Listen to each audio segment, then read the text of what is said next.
I escorted my boss out of the building at 10:43 on a Tuesday morning. By 11:15, I was sitting in his office, staring at the same desk, where he'd spent the last 3 years making my life miserable. If someone had told me that was how my week would begin, I would have laughed in their face.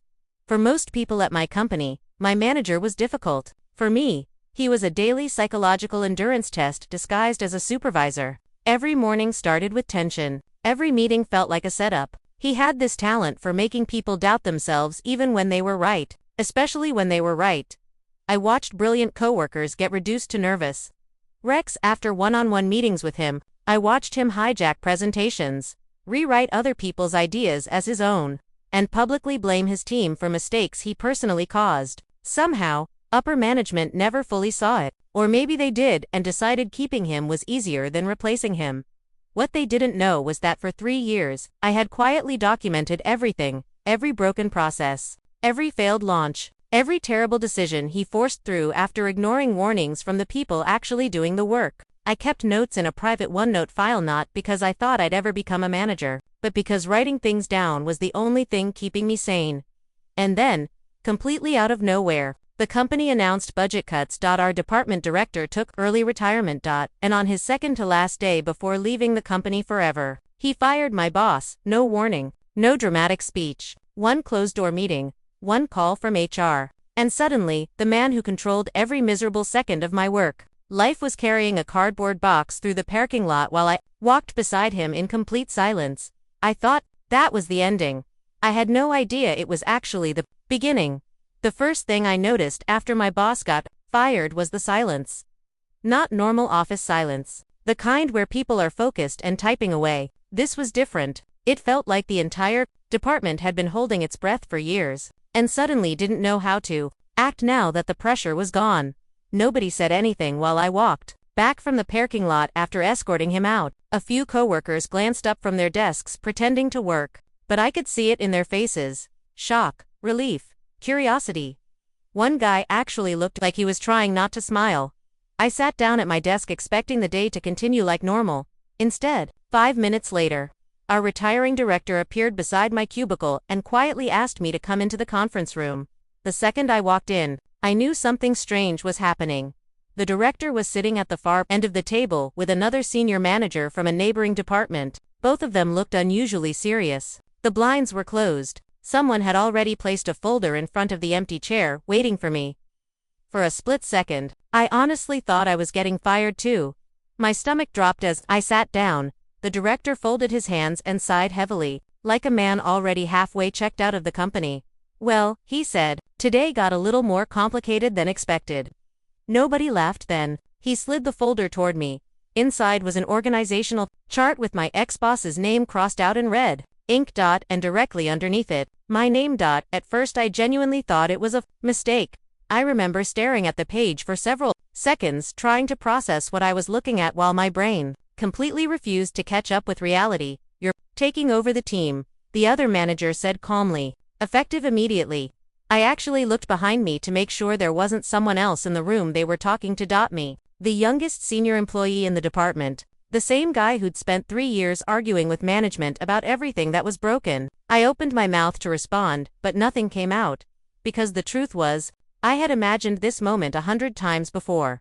Usually late at night, while rage writing notes into OneNote after another disaster project. In those fantasies, I was confident, prepared, ready to fix everything.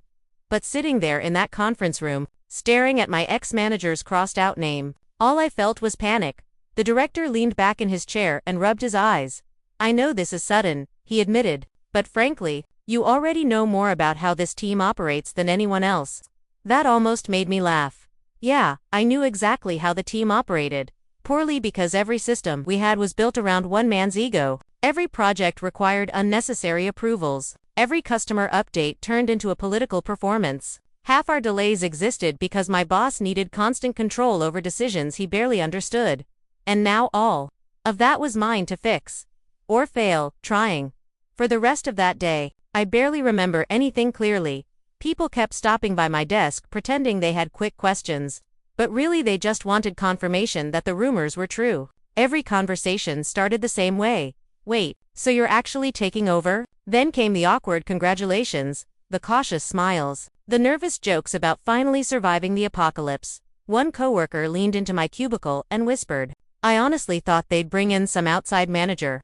The scary part, so did I. By mid-afternoon, my inbox looked like a war zone. Meeting invites, transition documents, HR forms, client escalations my old boss had apparently ignored for weeks. Every time I opened another email, it felt like discovering a new leak in a sinking ship. And somehow, buried underneath all the chaos, was something even worse: his calendar. I made the mistake of opening it around 4 o'clock.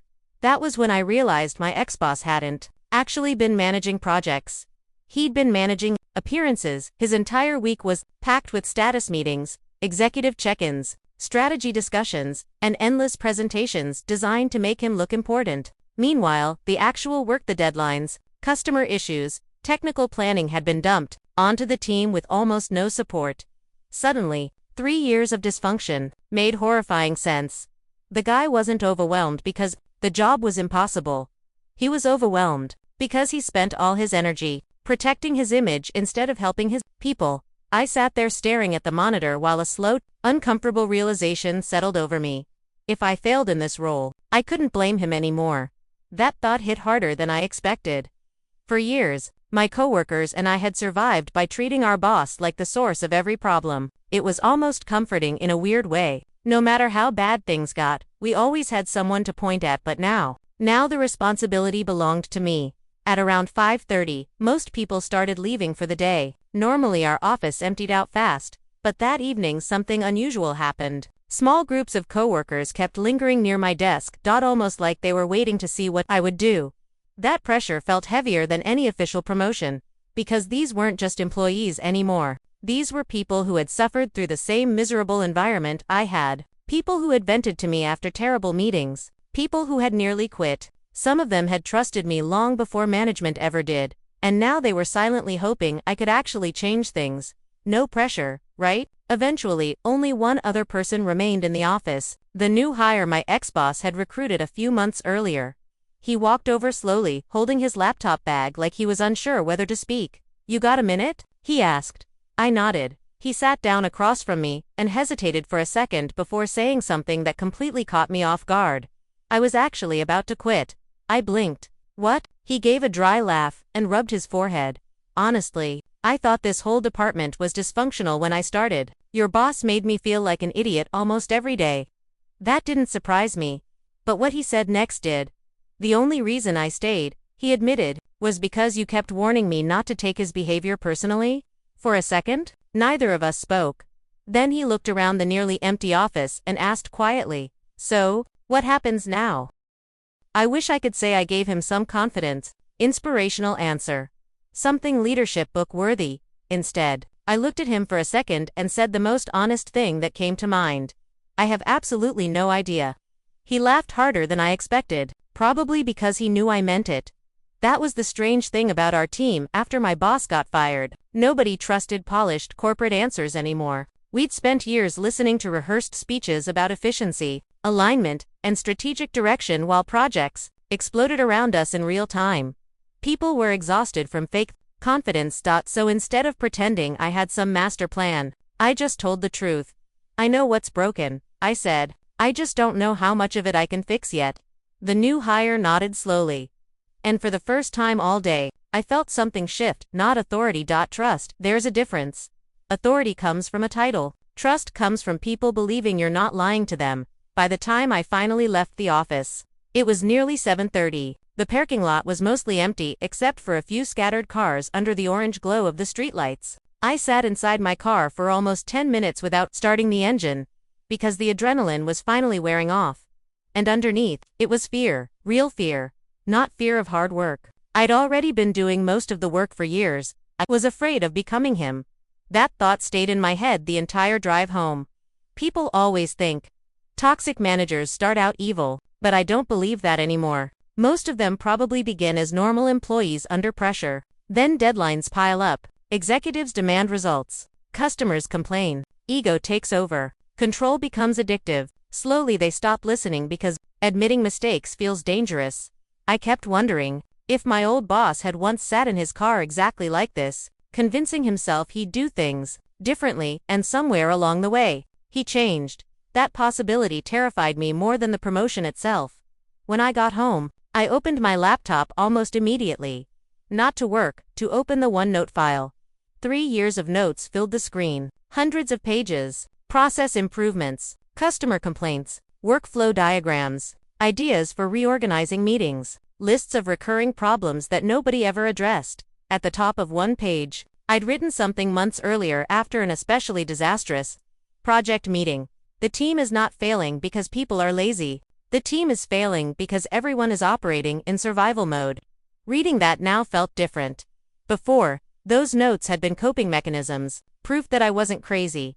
Now they looked like responsibility. I stayed up until almost 2 in the morning reviewing everything I'd written over the years. The deeper I went, the clearer the pattern became. Our biggest problems weren't technical.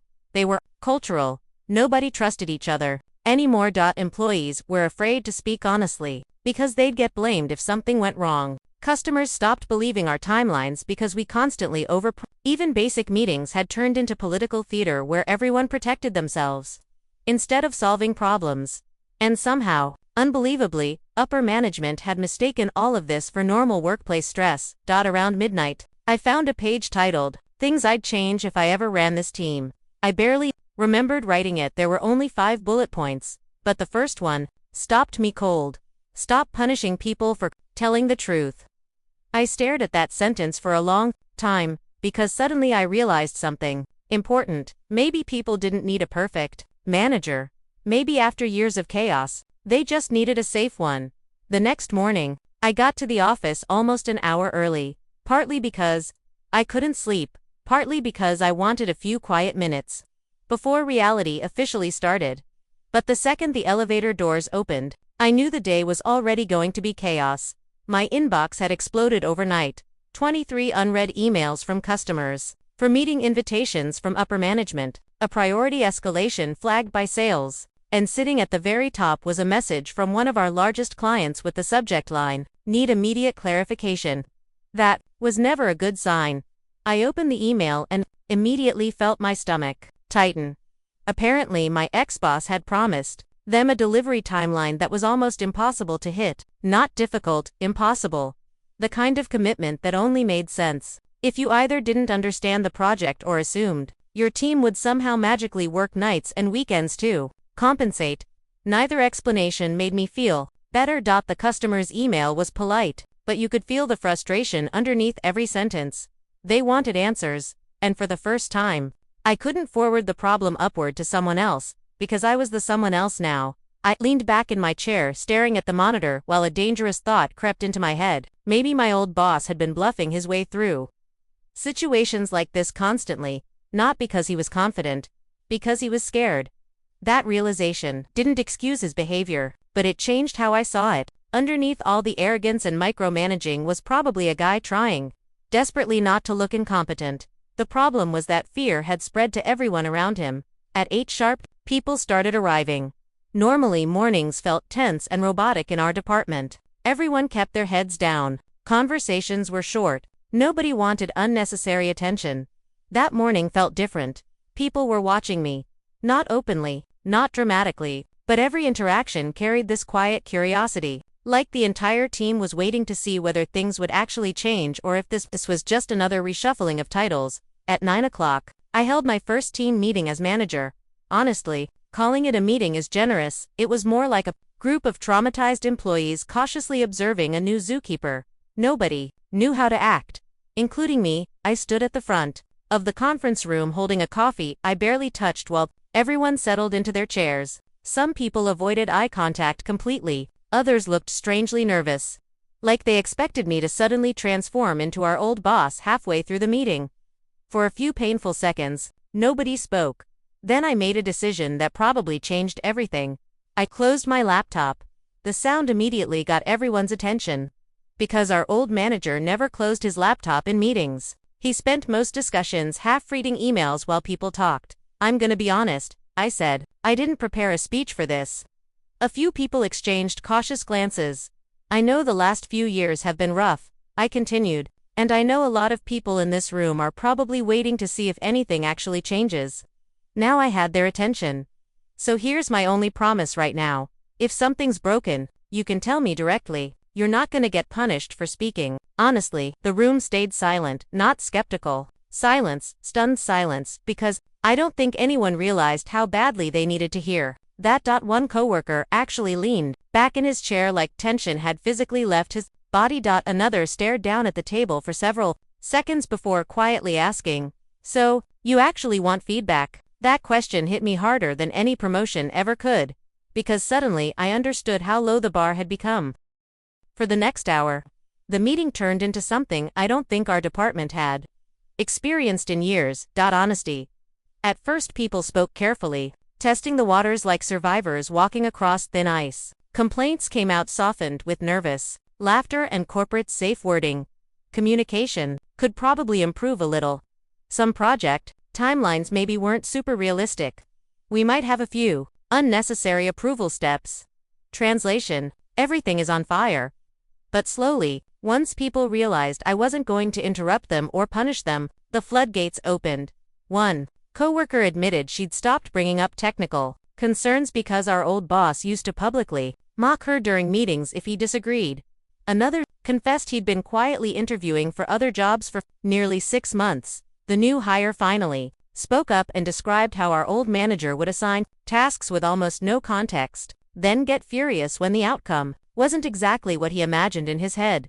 Every story sounded different, but they all pointed to the same problem: fear of mistakes, fear of criticism. Fear of speaking honestly, fear of becoming the next target. By the end of the meeting, I realized something uncomfortable. The team wasn't burned out from hard work. They were burned out from emotional survival. That's a completely different kind of exhaustion, and honestly, it explained why productivity had collapsed over the last year. Despite everyone technically working harder than ever, people in survival mode stop thinking creatively. They stop taking initiative. They avoid responsibility because responsibility feels dangerous. Eventually, the safest strategy becomes doing the bare minimum and staying invisible. Our old boss thought he was creating accountability. What he actually created was paralysis. Around noon, I got my first real test.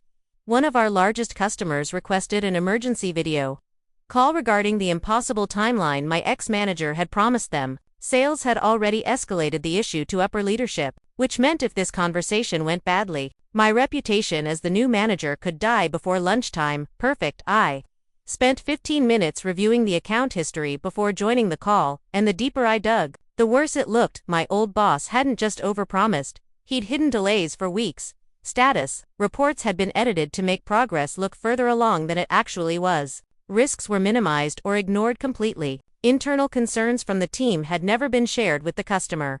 In other words, the client wasn't just frustrated, they'd been misled. I remember sitting there staring at the screen before the meeting started, thinking, do I keep defending the lie, or tell the truth and risk blowing everything up? The easy option would have been to stall. Corporate language, vague optimism, promise alignment discussions, and revise strategic planning. Basically, the same nonsense customers hear right before another missed deadline. That was exactly what my old boss would have done. Instead, when the call started, I took a deep breath and said something that made our sales representative visibly panic. I want to be transparent with you, I said. The current timeline isn't realistic. The silence after that sentence felt endless. I could practically hear my sales rep dying inside through the webcam. But the customer didn't interrupt, so I kept going. I explained where the project actually stood, what problems existed, which deadlines were achievable and which weren't. I apologized for the lack of communication, and told them I'd rather give them an uncomfortable truth now than another false promise later. By the time I finished talking, my heart was pounding because I genuinely thought I might have just destroyed our relationship with one of our biggest clients on my second day as manager. Then the customer leaned back in his chair and said something I'll probably remember for the rest of my career. "Thank you," he said. "You're the first person who's spoken to us honestly in months." For a second, nobody on the call knew how to respond, especially the sales rep. He looked completely stunned, like he'd spent the entire meeting preparing for a disaster that never came. The customer sighed and rubbed his forehead. "Look," he admitted, We already suspected something was wrong. The updates we were getting didn't match what we were seeing. That hit harder than I expected, because internally, my old boss had always acted like customers were impossible to satisfy. Every missed deadline became proof that clients were unreasonable or didn't understand the process. But sitting there, listening to this guy speak calmly and rationally, I realized something important. Most customers can handle bad news. What they can't handle is feeling manipulated. The conversation shifted after that. Instead of arguing about missed promises, we started talking about solutions, realistic milestones, priorities, what could actually be delivered versus what needed adjustment. For the first time in years, the project discussion felt collaborative instead of defensive. By the end of the call, the customer actually thanked us again before leaving, not because the situation was fixed, because someone had finally stopped treating honesty like a liability. The second the meeting ended, the sales rep muted himself and stared at me. "Well," he said slowly, "that went differently than expected." I braced myself for criticism. Instead, he laughed. "I thought you were about to give me a heart attack," he admitted, "but honestly, that probably saved the account."